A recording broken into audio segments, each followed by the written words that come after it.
You know, welcome back to the the show that's not a show. It's Major League Baseball Therapy. And boy, do I need it this week. You know, we had some fancy music that we came up with, but copyright issues.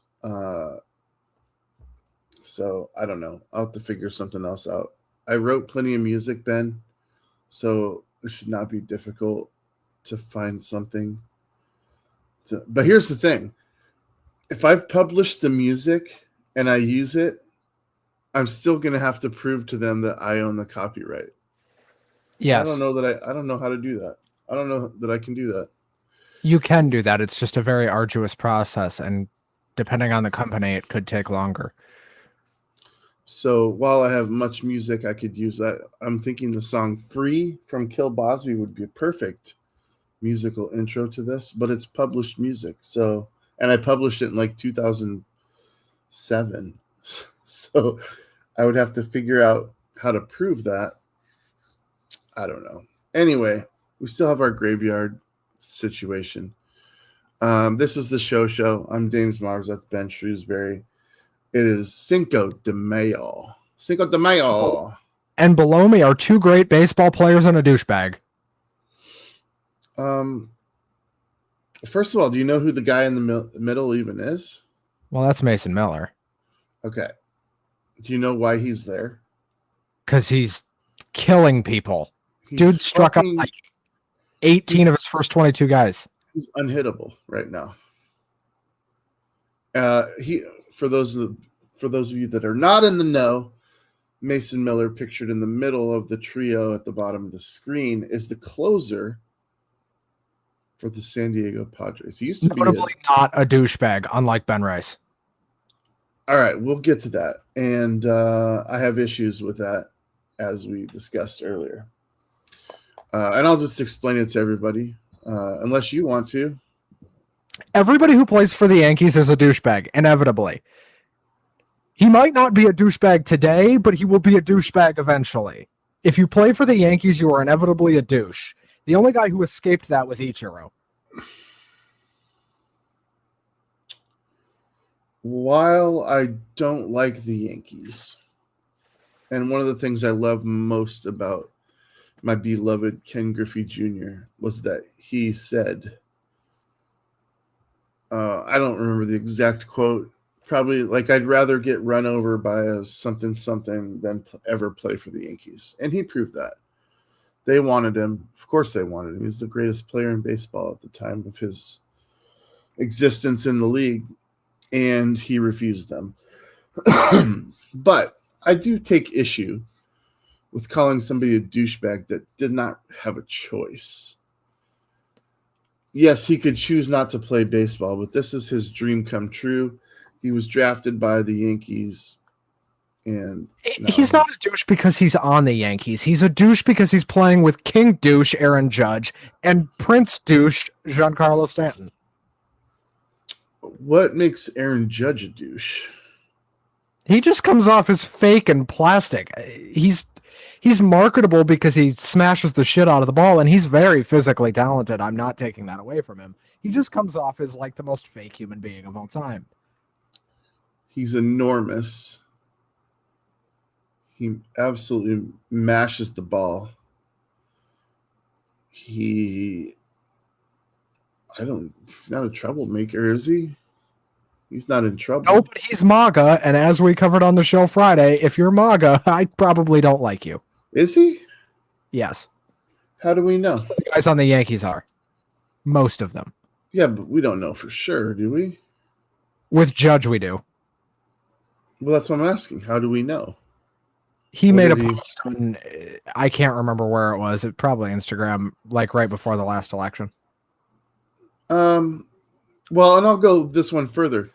I really don't care if you're MAGA, as I call them, and you whatever, but if it's to the point where you're like anti-LGBTQ plus community, then I think you're a douchebag. I don't really care if you're conservative or voted for Donnie Dipshit. I really don't care about any of that.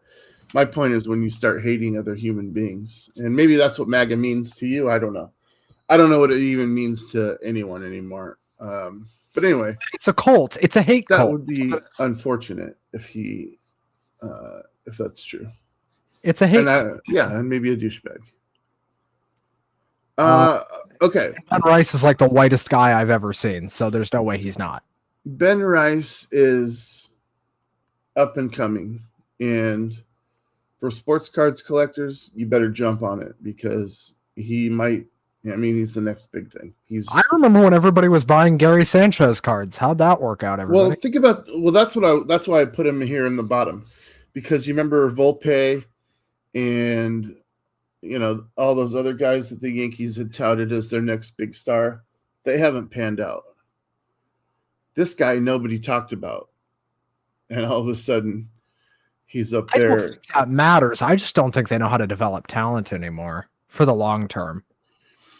Well, there's certainly organizations that are better at it than others, and we'll get to that. I mean, I think the Mariners are one of the better staffs at raising pitchers at least over the last 5 years.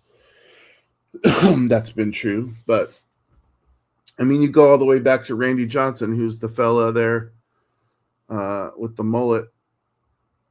That goes back to 1989, and that trade occurred from the Expos, and here he is in 2 franchises Hall of Fames, the actual Hall of Fame.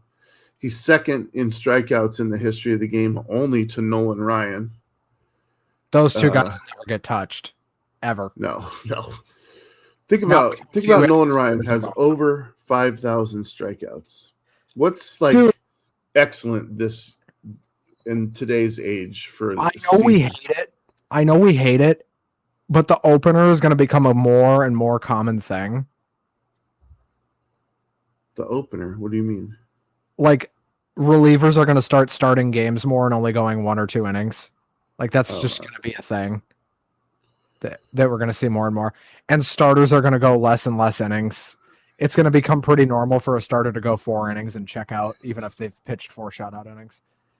Because they're favoring velocity way too much, and guys are getting hurt. Well, this guy, I mean, okay, Randy Johnson, he's the shortest in the photo there, but he was actually the tallest pitcher to ever pitch at the time that he came up at 6'10". He was also throwing 102 miles an hour, and most people back in those days, Ben, were not even hitting 95. Yep. I remember a teammate of his, Jamie Moyer, his fastball topped out at 86 miles an hour. And Jamie Moyer has arguably got slower. Has arguably a Hall of Fame career as well. Well, he didn't retire until he was like 65. He retired. I mean, yeah, it's the same with LeBron James. I mean, he's obviously a Hall of Famer, but your numbers are going to go up as if you can extend your career, which is the case for Nolan Ryan. That guy, think about what's a good number of strikeouts for a season for a pitcher right now? 200, do you think? 200 is great. I mean, considering you get maybe 5 in a game sometimes. Unless you're Ryan, who's become a god. All right, let's not interrupt each other. Nolan Ryan, over 5,000 strikeouts. That's untouchable. Untouchable. And he wasn't even one of the guys, Ben, that hit 20 in a game. That's only Roger Clemens, and Randy Johnson had 19 in a game once. Johan Santana had 18 one time. Yeah. I think there's one other guy that had 20, but I don't think Nolan Ryan ever did. He also never won a Cy Young. That doesn't make sense. You know another guy? Wait, I think Brad Radke had a 20 strikeout game. Okay. I know there's very few. I know that's the record. What's 27 is possible. Like if you struck out everyone. So to get 20, that's absolute insanity.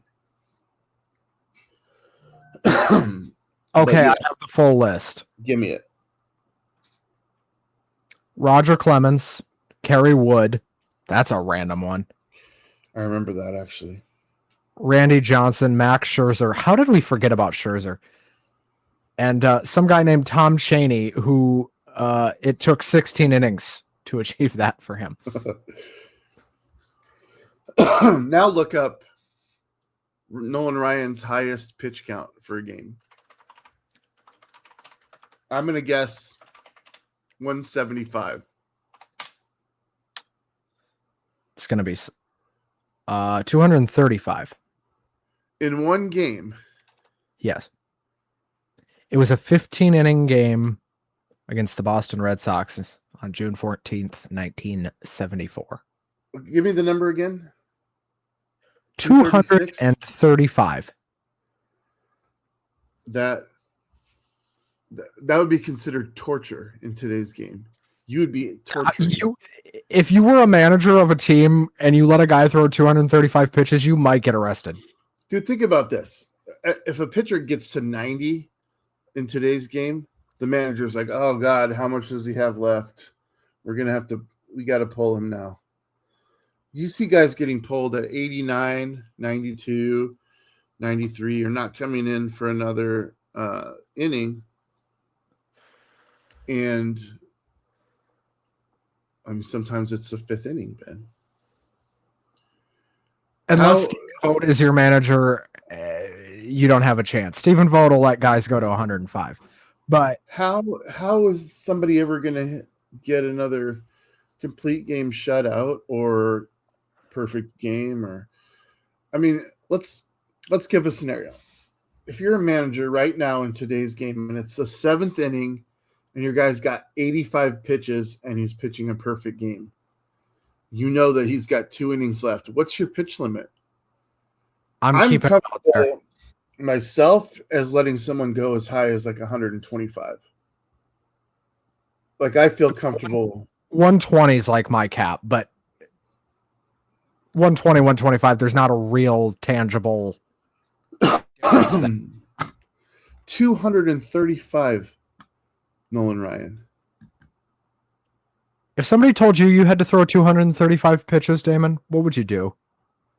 I'd say, cool. I'm not pitching again for a month, right? I don't have to pitch again for 2 months, right? I can have Tommy John surgery, right? What the fuck, dude?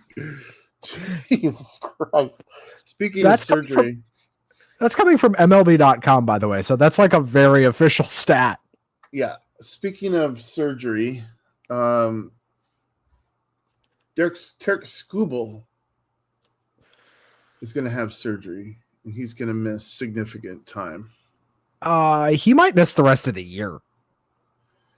He might, and that's interesting because we're in a year where his potential to be traded to another team for leverage. The Tigers are just they're going, my God, what else could go wrong? Don't you think? I have no sympathy for them.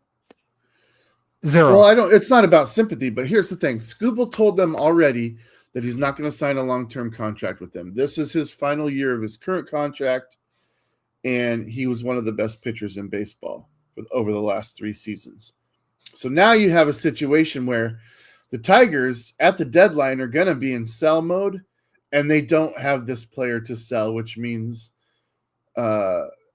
he's gone at the end of this year and they get nothing in return when they could have had a bounty.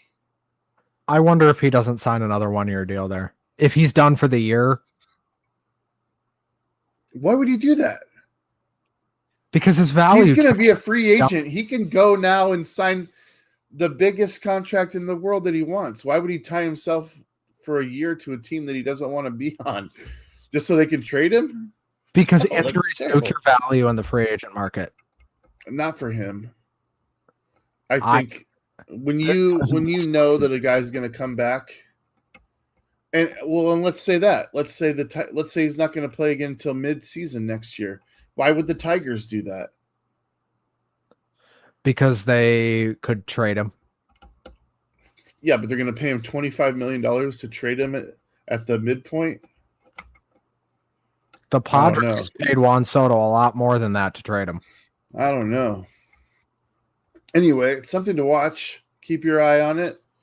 We're reporting it here. He's injured. He's going to have surgery, and he probably won't play again this year. If he does play, it's going to be like August, and they're going to be out of it and in August anyway. For sure.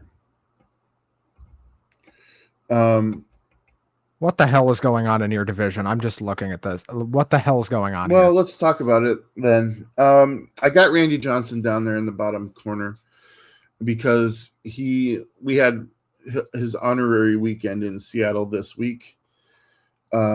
Friday, Saturday, Sunday, all dedicated to him, and his number went onto the wall in center field next to Ichiro 51 on Saturday.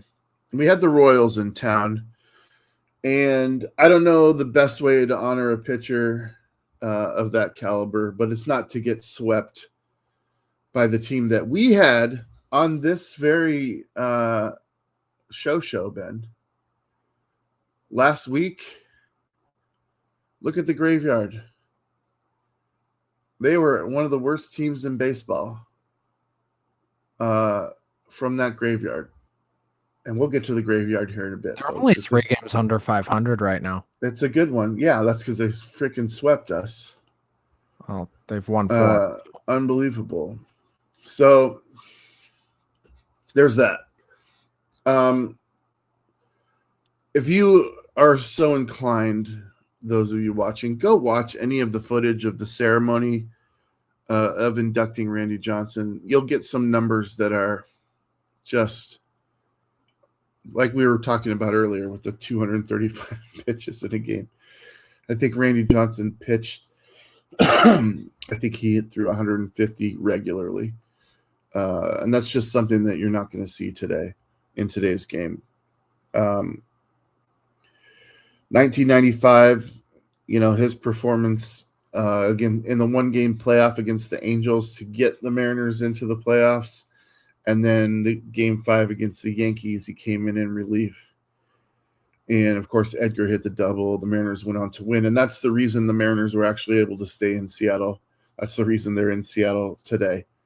So every player on that team gets a great debt of gratitude, and that includes the likes of Alex Rodriguez, Ken Griffey Jr., Edgar Martinez, Randy Johnson. How that team didn't win a World Series, I'll never know. Go ahead.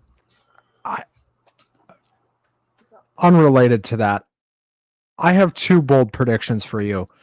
Well, one, really. I think both the AL and NL East are done. I think it's over. Yeah, but we're talking about AL West right now. Well, per your no clue what's going on in your division. I can't make head or tail of it. The A's might win that division by accident. God, I just threw up in my mouth. Yeah, you don't want to get swept by the Royals on an honorary weekend. And then yesterday, the Braves come to town, the best team in baseball. You'll never see them in the graveyard. You would have last year, but it's the tides turn. You would never have seen the Mariners in the graveyard last year, but you may see them this year yet. Hopefully they're out of it, but it's not outside the realm of possibility. You're fine. And they come to town. Logan Gilbert gives up 4 solo home runs in the first 5 innings of the game. That's 4-0. And then Luke, this is funny, on Star Wars Day, Luke Rayleigh uses the Force and hits a 3-run home run. And then John Paul Crawford hits a 2-run home run. Yankee Doodle Dandy. Munoz comes in the 9th. Finally has no issues. And Mariners beat the best team in baseball 5-4. I thought that was, I don't want to say heroic because it's not. It's more of a miracle than anything. But it just shows you how crazy baseball is. You lose 3 games in a row. That series, do you? What? You do not expect to take. I expected to get swept, dude. So I don't know what you're asking me that for. Absolutely surprised we won game 1, but since we did, I'm not going to put us out for game 2 unless they put a lefty up against us, and we're done. Cal Raleigh's back in the lineup tonight after missing 3 games, so that'll help, maybe. It could be 4 strikeouts. Who knows? Your team confuses me. Yeah, and the reason I say that it's not going to be a help is because he's still battling the soreness, so he will be DHing. He will not be catching tonight, which means Garver will be calling the game. Although Garver called the game on Saturday, where Emerson Hancock comes in on Randy Johnson's special day, channels the big unit himself, and with the power of the sweeper that Ben loves so much, struck out 14 batters. The first pitcher in Major League Baseball to do that this season. And that will probably be his career high in strikeouts. Yes, it is his career high, and it beat the previous one by 6. I don't think he will ever do that again. I'm not saying he won't. I just don't think he will. Well, unless we are watching the rise of like very negative, Ben. Unless we're watching the rise of like a truly elite guy, which we might be. I mean, that sweeper's incredible. Yeah, and when he owns it, he owns it, and I love it. So, and remember, guys, Emerson Hancock is only in the Mariners starting rotation because Bryce Miller is hurt. When Bryce Miller comes back, you got guys like Luis Castillo who are not only underperforming their contract in a contract year, Ben. Castillo, 3 starts in a row, has been pretty miserable. And he's not going to be a Mariner next year. He might not be a Mariner by the end of this year. And I feel some kind of way about it because you've got Cade Anderson, who is absolutely slaying it in the minors. He's got the best ERA of any pitcher in the minors at .037 for qualifying pitchers. AA. They got to call him up to AAA. They have to. And I believe that they should do what they did with what the Rays did with David Price back in the day. They brought him up. He was an ace pitcher in their minor league system. He pitched 19 games in the minors, and they brought him up during their playoff run. Well, before their playoff run, he was a September call-up, and put him at the end of the game. He became their closer. They didn't win the World Series, but they damn got there, right? And then he went on to be in their rotation the next year as a starting pitcher, very successful, I think he was their opening day starter the next year, wasn't he? Very good stuff. Yeah. And he would be for several years. Very, very good pitcher. But right now, yes, Cade Anderson needs innings. He needs to be called up to AAA so that he can take his lumps, because I do think that he will get hit there. He will get hit there. Right now, he's like throwing 100-mile-an-hour fastballs to T-ball players is what it feels like, because nobody can tell. He's the Mason Miller in a starting role in AA. So bring him up to AAA, let him play a month there, 2 months there, call him up late summer, and hopefully you don't have to call him up because your rotation is unhealthy. You got to trade at least one of those guys, right? One of your 5 right now. To at least get Emerson in there, because there's no way Emerson goes back down. You can't do that. That'd be irresponsible at this point. I would like to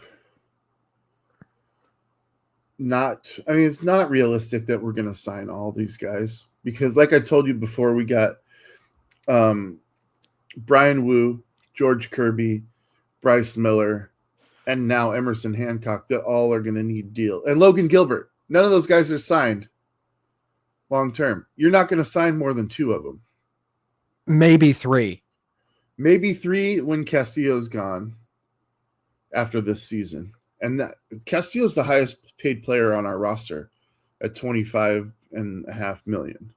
By a significant margin. I think it's 6 or 7 million that he's the highest paid by. No, I think it's I think the next is 19. I think it's Josh Naylor at that point. Maybe Julio's at 21. I don't think Naylor's fully guaranteed at 19. I think he's guaranteed at 16. Whatever it is. Naylor's deal is weird. They gave him a weird deal, which makes sense. He's kind of a weird player. I like him a lot, but he's a weird player. It's interesting to see what's going to happen. What I do love is how bad Houston is right now. Oh, they're terrible. Okay, I saw this when I had this open. Where is it? Can I just point out how bad like most of your division is? Go ahead. The Astros are 14-22 and look like they could be like worse than that. Like if you watch that team play, they could be worse than that. The Angels, who were really fun for like a week, have completely fallen into misery. They're 1-9 in the last 10. How about that? Yeah, they're miserable. Though your division, not to be outdone by the bottom half of the NL West, the Rockies are, well, they're fun bad. Like they're bad, but they're watchable because they're hilarious. And the Giants have won 3 of their last 10, so do the math on that one. And the Diamondbacks have fallen off a cliff. So, which the Diamondbacks collapsing before it even matters is not a surprise. The Giants being this bad might be a surprise, depending on how much you like Buster Posey. But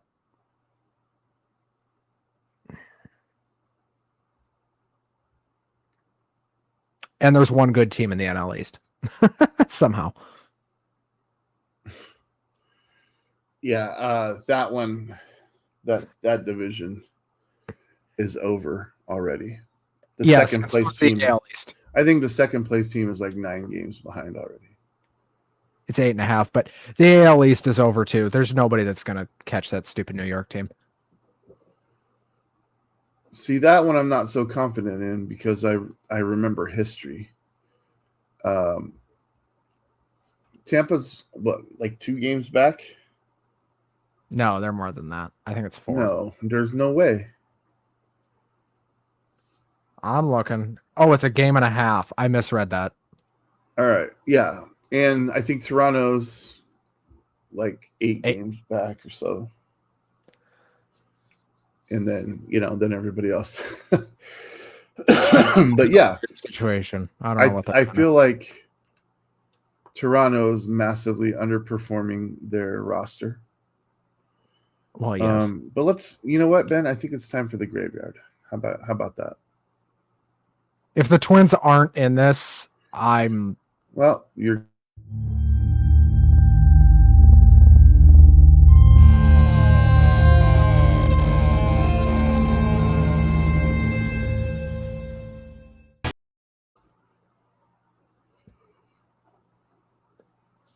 The Angels are the worst team in baseball. Well, yeah, that makes sense.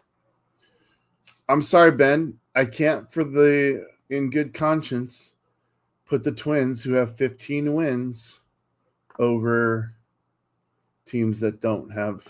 I think we need to start factoring like how they're losing some of these games into this graveyard equation. I couldn't do that. That's way more than I'm willing to watch. I would have to watch every game on every team. And people would still argue it. This way, people cannot argue it.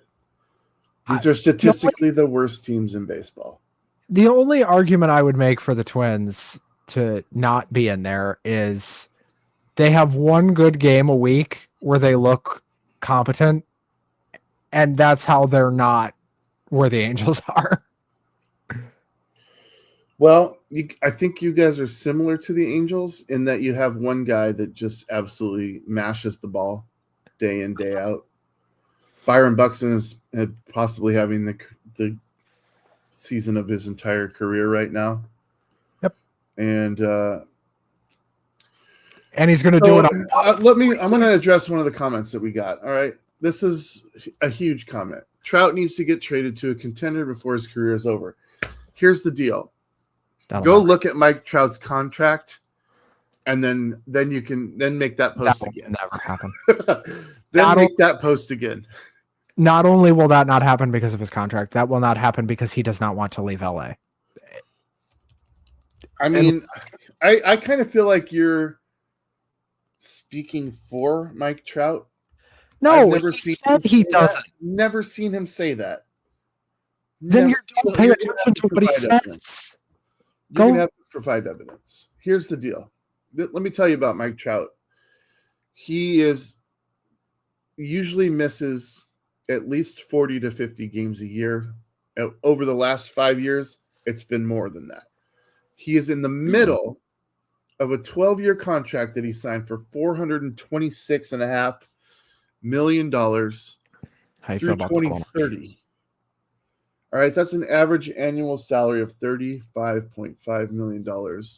And he has a full no-trade clause, which would indicate that he does want to stay there. But it also is not always the case for people that have those clauses. It is to safeguard them from being traded to somewhere that they don't want to go. Not necessarily meaning that they love where they're at. But also worth noting. Go ahead. Mike Trout has not had a wins above replacement above 3 since 2022. Now, am I saying I hate the comment that he needs to get traded before? No, we've all thought that. We're all like, fuck, man. His career is an absolute waste. In the likes of an Angels uniform. And we would love to see him go somewhere that's not the Dodgers, not the Yankees, not the Angels. Would I love to see him in right field in Seattle? Hell yes. But as I said earlier, his salary now, and he's certainly going to decline over the next couple of years, his salary right now is $10.5 million more than Seattle's highest paid player currently. And beyond that, you're looking at him being almost double the nearest player. So you're going to have to find a partner to trade with that, A, will take on the rest of that contract and the risk involved.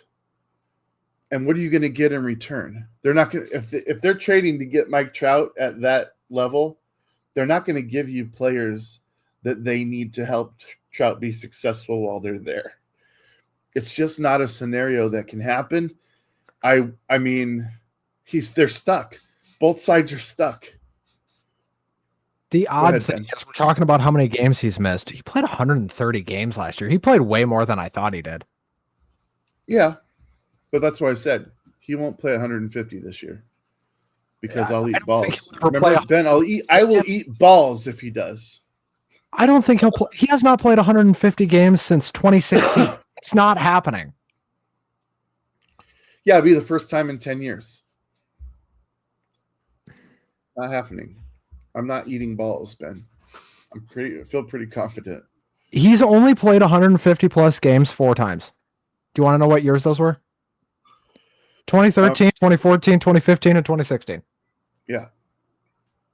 Also the best years of his career. Well, I mean, yeah, when you're playing the full time, obviously those are going to be. But the guy's awesome. You would love to have him. Any clubhouse would love to have Mike Trout. Are you kidding me? He's the greatest player of his era when he's on the field. If he stays on the Angels and retires there, which is pretty much inevitable, does he go into the Hall of Fame? Because I think the answer is yes. Yes. I think if he retired right now, he's a Hall of Famer. For sure. Whoa. Well, what? Whoa. I didn't read this first, but let's address it. The difference with the Yanks this year compared to previous, they are getting Cole and Rondon instead of Volpe up. They're letting Cabrera stay at shortstop right now. I agree with that 100%. Tampa's always gets... Yeah, somehow Tampa, like, why? It seems like they're always traders at the deadline. You know that guy, and we all have this friend, who, like, doesn't make a lot of money at his job, but he always seems to have it together, and, like, his bills are always paid on time, and, like, he has a nice car that you really don't think he should be able to afford. But, like, he just kind of has it. That's the Tampa Bay Rays. I like the Rays are the guy that you know that is like a manager at Target and drives a Jeep, a $50,000 Jeep. Like, how does he have that car? You don't know, but he has it, and he has a nice house. It doesn't make any sense, but that's the Tampa Bay Rays. Yeah, they're an anomaly to me. And also, the Orioles, like, they surged for a minute, and now they suck again. Gunnar Henderson's awesome. He's awesome. Another guy that we may end up a couple of years from now saying, man, he should get traded before his career is over. I love what's happening in the AL Central right now. Every team's within 2.5 games of first place. This is exactly what you want. This is exactly what you want in baseball. Is every team in your division is within 3 games of each other, and they're just battling it out week after week. It's going to be a different person at the top and a different person at the bottom. That's what I want to see in every division, but we don't get that. Go ahead and complain about it, Ben. What do you not like about it? No, I agree with everything you just said, but the problem with the AL Central is all these teams are bad. They're all terrible. Except for the Guardians, who are respectable. Here's what's going to happen, though. Teams are going to win the division, and they're going to go to the playoffs. They're not necessarily going to be a one and done no matter who they are. And there's no way that you could guarantee that that would be true or false. It's just the way baseball is, dude. You got to face the guys. Like, there's so many factors involved, right? Like the Mariners, they beat up on Tarek Skubal 3 times last year. Nobody else did. He clobbered everybody else, but we beat him 3 times in 1 year. The perfect storm. To give you an idea of how bad I think the Central is, I think the Guardians are the best team in the division. I think you guys are the best team in your division, and you're going to win your division, probably. You're going to figure this out. If you play the Guardians and play them in the division series, and it takes you more than 3 or 4 games to beat them, you have a problem. Because that's how much better you are than Cleveland. I don't agree. I think it's not about how badly you beat anybody or how many times on any given day, or, how badly you beat them on any given day, or how many times you beat them or they beat you. It's who wins last and moves on. Like, I don't think anything is predetermined. No, but if you look at the talent on those 2 rosters, that series should not be close. But when does that ever matter? It almost always matters in the playoffs. The Jays were a hell of a lot better than we thought they were last year. That was our fault for not seeing that. Yeah. Because I thought the Jays were just going to do what they always do in October, which is just completely capitulate. And they didn't. They've waited until April of this year to do that. Oh, so they waited until April to capitulate. I understand. So is this what they're going to do now? They're going to be way better than we think for, 80% of the year and then capitulate for the first month of the next season. I mean, I think Jays fans would take that over going out in the wild card round. Yeah, it's a mystery to me. What's going on with some of these teams? Like if you look at the roster for Baltimore, minus pitching, you look at it and the runs allowed is problematic. The runs scored, they've scored more runs than everyone in the Central. Mm-hmm. I mean, they've scored more runs than everyone in the AL West. And here they are sitting at fourth in their own division because their pitching stinks. They're at a minus 41 differential. While the Yankees are at a plus. So much more fun right now. The Yankees are at a plus 76. So figure that out. They're not gonna challenge the Yankees this year. They may challenge them in a series or two during the summer, but they're never going to reach where the Yankees are at for the rest of the way. Tampa. I think 3 teams from that division are going to end up in the playoffs. I don't see how 2 teams from the Central get in there. Unless you're going to tell me one of these teams in the Central just catches fire.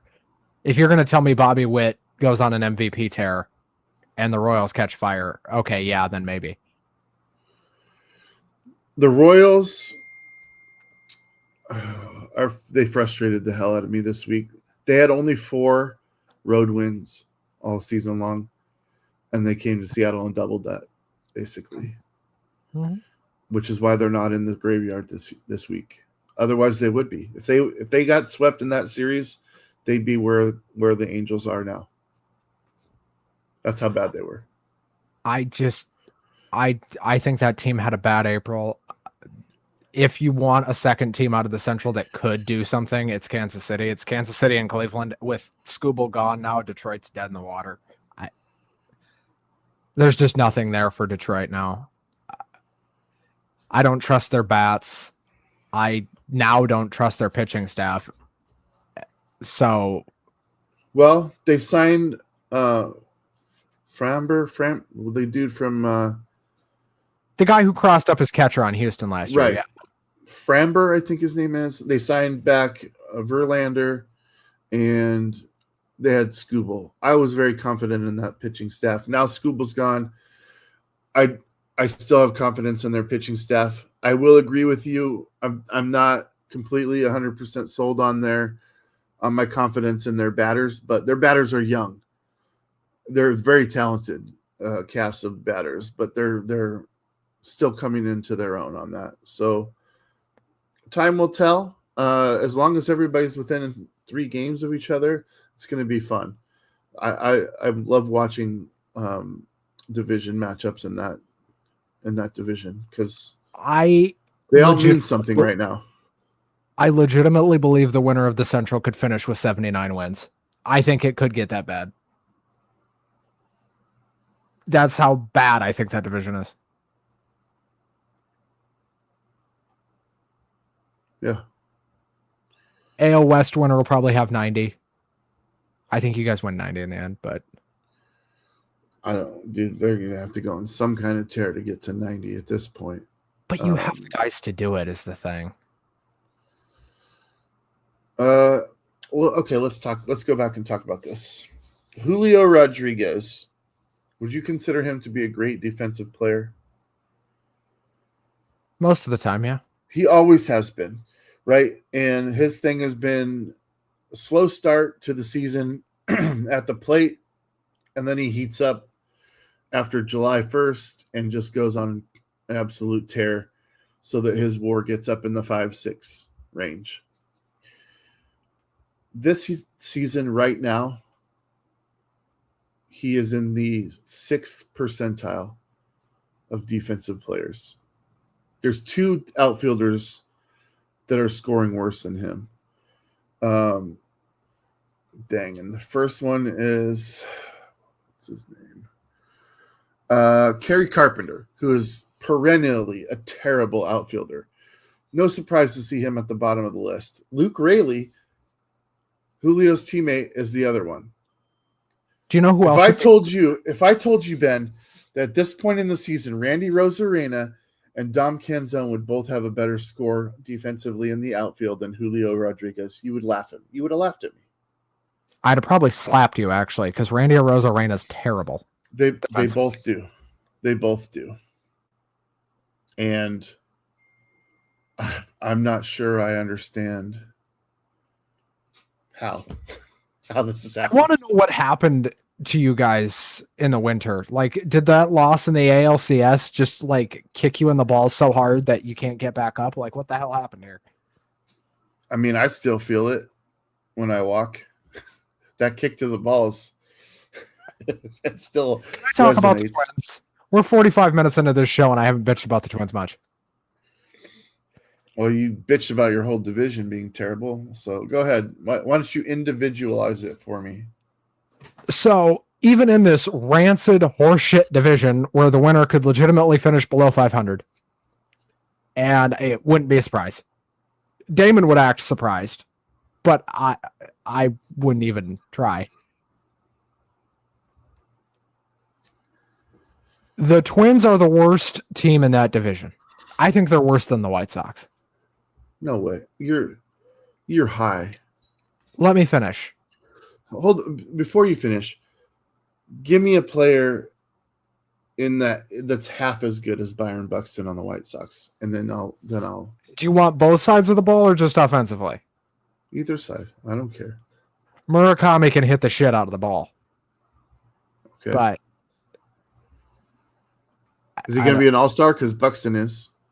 Yeah, probably. Murakami will probably be an all-star. He might be the only White Sox to make it. I think both those teams are terrible, and there's not much to pick between them. Here's why the Twins are worse. Because nothing pisses me off more than a team that just constantly fucks up any chance they have to win a game. And the Twins, over the last week, have had a chance to win several games that they just proceeded to lose for any number of reasons. You want to know why Toronto's record looks a little better this week? Because they played the Twins and put belt to ass on them a few times. Here's what I want to make an adjustment. I want to make an adjustment on what you're saying. Because I've been watching the Twins, and your starting pitching is phenomenal. Other than your offense, your offense does enough, and then your bullpen comes in and you lose. Mm-hmm. To me, the problem isn't the whole team; it's the bullpen. If you had a semblance of a bullpen, guys that could go one inning without giving up the fucking recipe, okay? Guys that could go one inning without setting off a bomb. Now, you brought up something that frustrates me, and that's focus, okay? On Saturday, and this is just an example of the defensive issues for Julio, but not only Julio. I think if Cole Young wasn't on this team, the Mariners would have – I mean, they're 29th in defense right now, so they would be the worst team in baseball without Cole Young. The Twins are the worst. Okay, so we're sharing a little bit. This is our therapy. You know what happened on Saturday? Randy Johnson got inducted into the Mariners Hall of Fame. A hour-long ceremony took place before first pitch. Ken Griffey Jr. was there. Alvin Davis was there. Ichiro was there. Edgar Martinez was there. Randy Johnson was there. And you have all these people. There was actually even a hot dog in the stadium, Ben, that was 51 inches long, called the Big Unit, and that sold for $37. That's how important this day was. They commissioned a bakery to bake a 51-inch bun and a meat place to make a 51-inch hot dog. Ridiculous. Then you have Randy Arozarena, Cole Young at the plate, bases loaded, 2 out, a 2-2 count. Randy Arozarena tries to steal second base. with the bases loaded. Where are you going, Randy? Where are you going? That is a complete lack of focus. We lost that game by a run. Later in the game, Julio, there's a ball. Well, let's start with what happened. All right. Munoz comes in, walks the first batter, box him to second base. That's a lack of focus. Next guy hits the ball straight up center, bounces right under Julio's glove and all the way back to the wall. Randy Arozarena is not covering. He's standing out in left field with his thumb up his butt. The run scores, Mariners lose. On a game where Emerson Hancock pitched 14 strikeouts to the Royals and was absolutely masterful. That is the epitome of suck. I should point out, this was not a botch or a botch. Sorry, wrestling brain. A balk by Munoz that, like, you could argue maybe it wasn't a balk. This was one of the most obvious balks I've ever seen in my life. I went back and watched this. This was so obviously a balk. And if the umpire didn't call this, he probably would have gotten fired. Like, it was that bad. I'm just like, you lost because you lacked focus. No excuse. There's no excuse for that kind of shit. It's just... You want to lose because somebody's just better than you? That's great.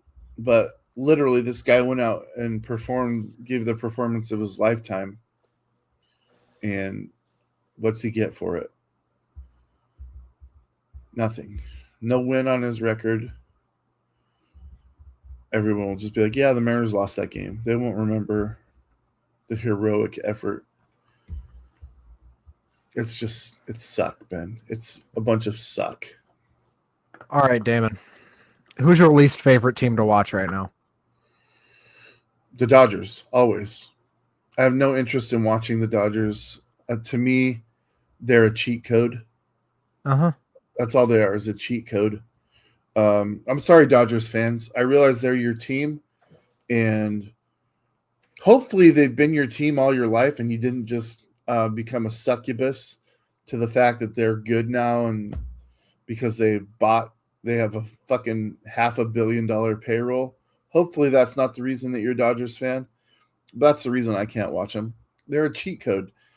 Dude, like, when I want to go and play I don't know, X-Men Arcade, and I just want to dominate, I'll make myself invincible, and I'll run through and be like, I'll never run out of ammunition. No one can hurt me. That's the Dodgers, and I have no interest in I wouldn't want to watch. It's fun to play invincible, but I don't want to watch somebody play a game that's invincible. Like, that's not fun. I agree with you. I have the same lack of interest in watching the Yankees because I don't think Aaron Judge is fun to watch. It's just a controversial opinion, but it's just my opinion. I do. I think he's... You can disagree. It's not a statement of fact. It's an opinion. I don't think Garrett Cole is fun to watch because I think Garrett Cole is a douchebag. I like Cam Schlittler, but I wish he wasn't a Yankee. Yeah, well, how would you feel about Aaron Smudge if he was on the Twins? I'd probably still think he was a dick, but he'd be like, he's a dick, but he's our dick. Right. He's our giant, huge dick. Like, I'm going to think this guy's a dick no matter where he goes. But there's a difference when a guy's a dick and he plays for your team and a guy's a dick and he plays for the other guys. There's a difference. Richard Sherman. When Richard Sherman was a fucking prick on your team, you loved him. But when he was a prick on the other team, you fucking hated him. Yeah. Mostly because it was the Niners. I don't know if it would have been the same amount of hate if he was a Cowboy or... No, Cowboy's a bad example. Yeah, definitely. But like a Giant, if he was on the Giants, I wouldn't care. I'm so glad me and you agree on the Cowboys. Yeah. I know Steve hates the Cowboys too. And he should. All right. Well, my dipshits of the week are the Detroit Tigers. They just should have just traded Scooble before the season. All right, let's we got 5 minutes. This is always a fun argument between us, Ben. I'm going to show you a series of photos, and I want you to tell me your thoughts. Just wait till the photos session is done, okay?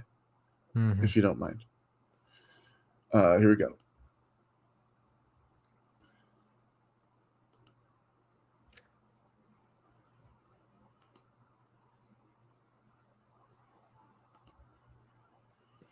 All right, go ahead.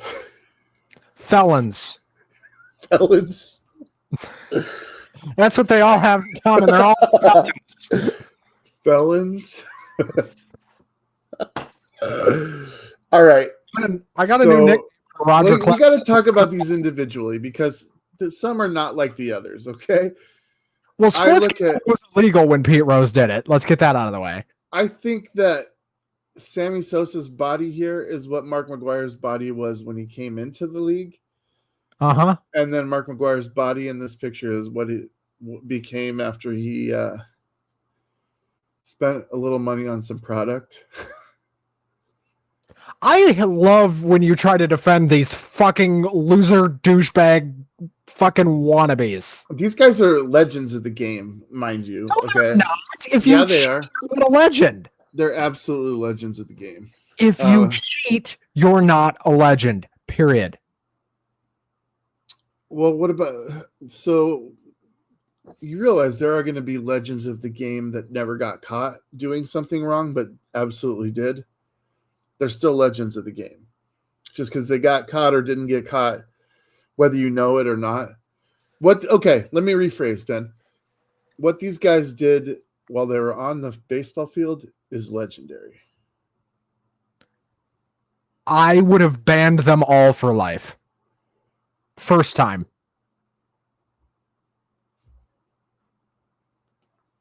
How could you say that? I have no forgiveness for cheaters. Zero tolerance policy. You do it once, you're gone. Is he a cheater? I don't know. The whole Pete Rose case is weird. Pete Rose is an asshole. I'm not sure.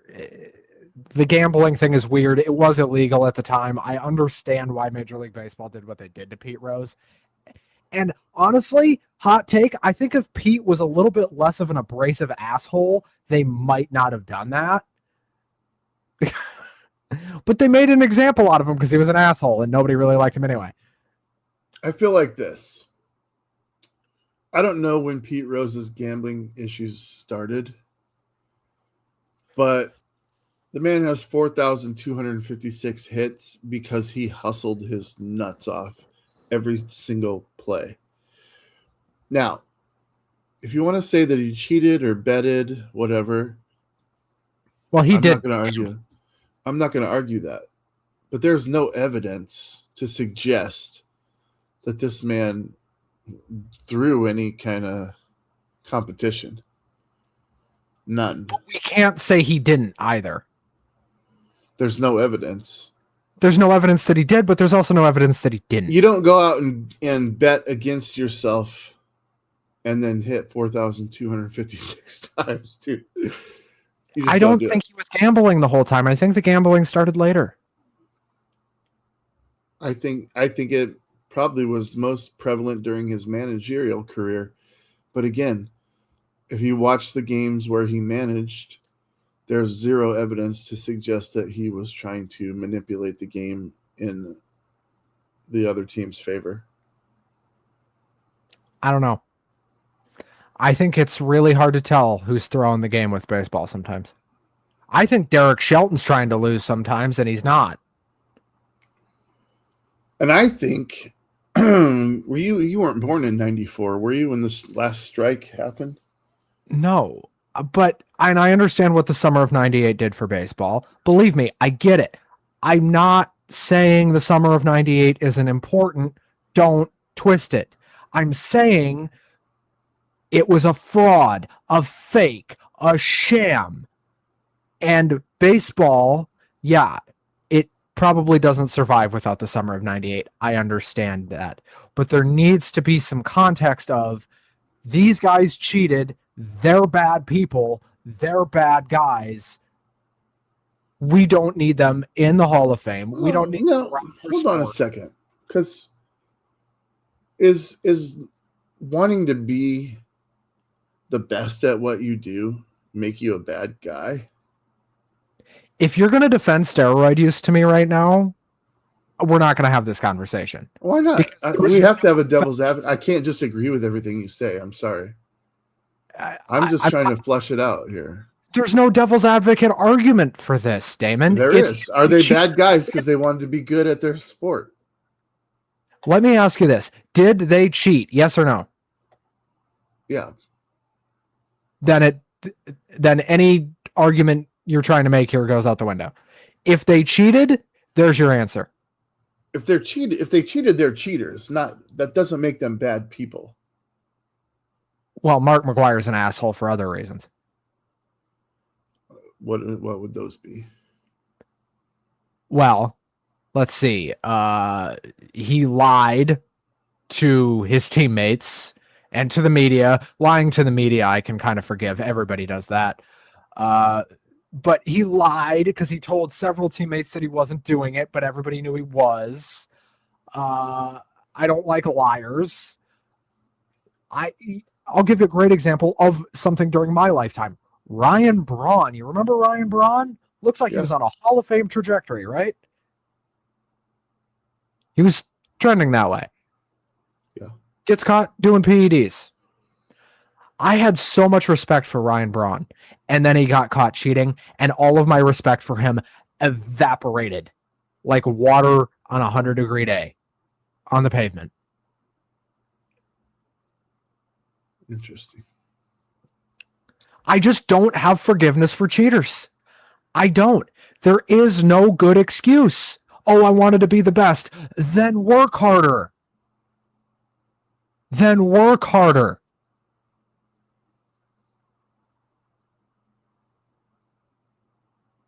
So lifetime ban for all these guys. Yes. Especially that prick. How do you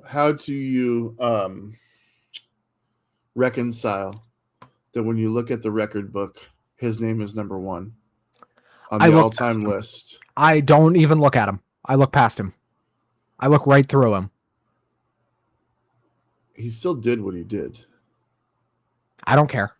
Those balls still went over the fence. And he still had to time it up. Perfectly. Here's how you have to look at what these steroid guys did. You have to look at it like pro wrestling. You can still enjoy what they did, but you have to acknowledge it was fake. Oh, that's not the argument if that's all you said, I would acknowledge that all day long.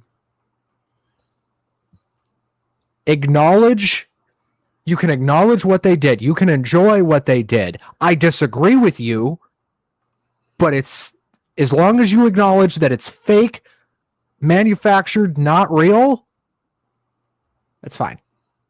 Oh, I feel like I'm disrespecting you by giving you a Barry Bonds mushroom bruise right now, so I'm going to remove the bat from your head.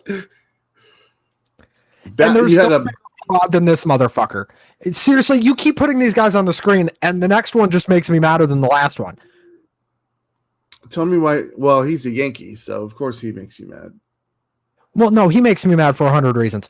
One, have you ever seen a cockier prick in your life than Alex Rodriguez? Yeah. Who? Well, I don't want to say their name on here. Is his name Derek famous? No, but he might be one. Jeter might be one, but mine was a real person, and I don't want them to be. So Rodriguez is a prick. He's a liar. In the same vein as McGwire, Bonds, those guys. Oh, and throw on top of that, he played for the Yankees, which I immediately lose respect for you. Let me ask you this. Look, because here's where I maybe see a little bit of eye to eye with you. I don't hate these folks. I do. I'm not overly They tarnish baseball. I hate them. I'm not overly giddy for them to be on the in the Hall of Fame. I would not be upset if they ever were to be. There's one exception. Well, a couple exceptions. And it all starts here.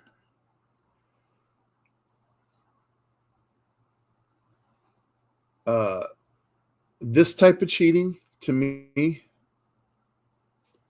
the type where you're using your whatever to take intel from the other team, it's one thing to enhance your body.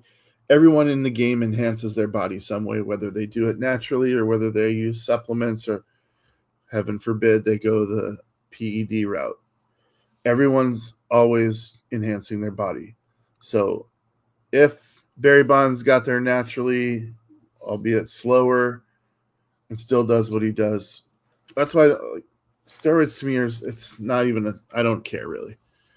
But this type of cheating where you are manipulating the game as it's being played is unforgivable. These guys should never have been able to suit up again. I can't look at him anymore. I agree with you.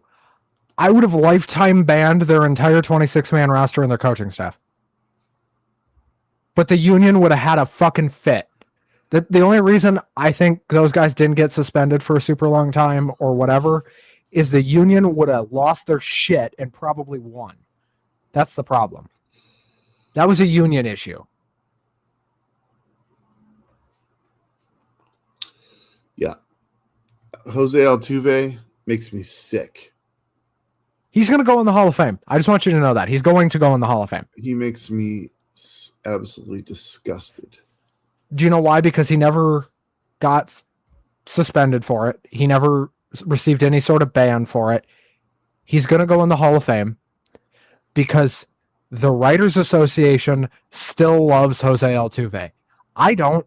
You don't. But the Writers Association does. And they're the guys who don't. Everywhere he goes, every at bat, he gets booed. Everywhere he goes. I'm telling you, the voters for the Hall of Fame and the fans have never been more disconnected. Because the last Hall of Fame that kind of made sense was the year Todd Helton went in.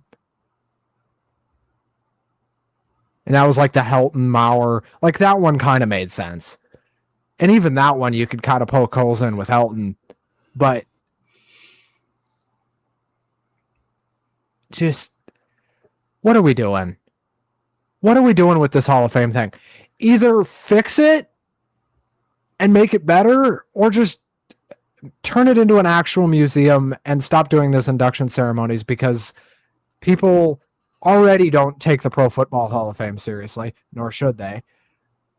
People don't take the Basketball Hall of Fame seriously, although that is one of the better ran Hall of Fames. The Hockey Hall of Fame is understated but well run. The reason you hardly ever hear about anything with it is because it doesn't create really any controversy. And then there's the Baseball Hall of Fame, which I feel like you hear about 15 times a year for doing something stupid. All right. I'll give my closing argument on the Hall of Fames. I think they're fascinating. I think they're there to honor the game and what happened on the field. And I think that's what should be represented there. I love them all. And, I don't. And this goes back to something me and you talk about all the time. You're not just glass half full. You're glass all the way full in terms of optimism. And I'm more realistic. And that's the difference. I don't think that's true. I think you're an istic, but it's not real. It's pessima. That's what I think. All right. I don't think necessarily either one of us can claim that we're realistic. I may be outside the realm of what most people think, but I think you're the 100% of the opposite side of. So maybe realism exists somewhere between the two of us, Ben. Maybe in this area right here between us. Somewhere between Mason Miller and Randy Johnson. Right.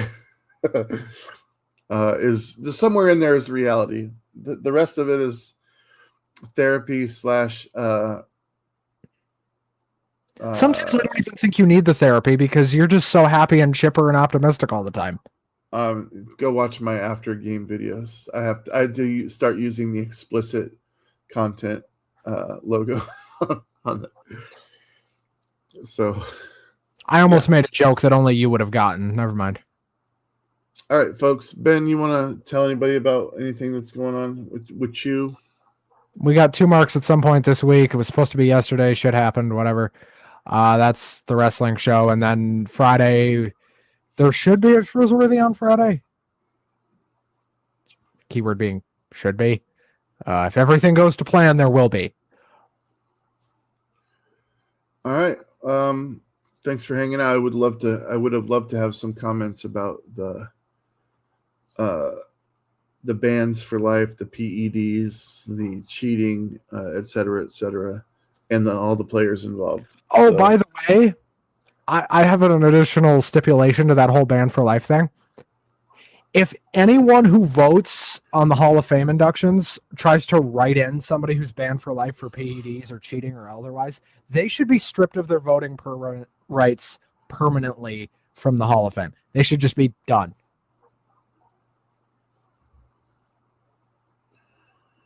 You heard it here, folks. I can't argue with them. So anybody that votes for Alex Rodriguez is a fucking bum and doesn't deserve to have a vote anyway. Alex Rodriguez had 630 home runs in this league. Alex Rodriguez is a fraud. To everybody that doesn't live in the city of New York. I don't know. Is he a world champ? I think he is. Yeah. He was on that 2009 team with him and Jeter the Cheater and Teixeira the I Kissed Donnie T's ass. Well, Mr. Mustache, Donnie Baseball. Mm-hmm. All right. That's all I got for the show. We'll see you next Tuesday, folks. Thanks for sticking around. Steve, thanks for the comments. Much appreciated. We'll be back. Steve's a Yankees fan, just so thank you for suffering through. He's probably going to watch this show again. No, he will. He's cool.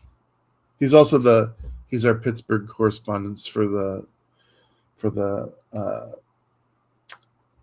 Steelers. So, Steve, I'm sorry I hate your team.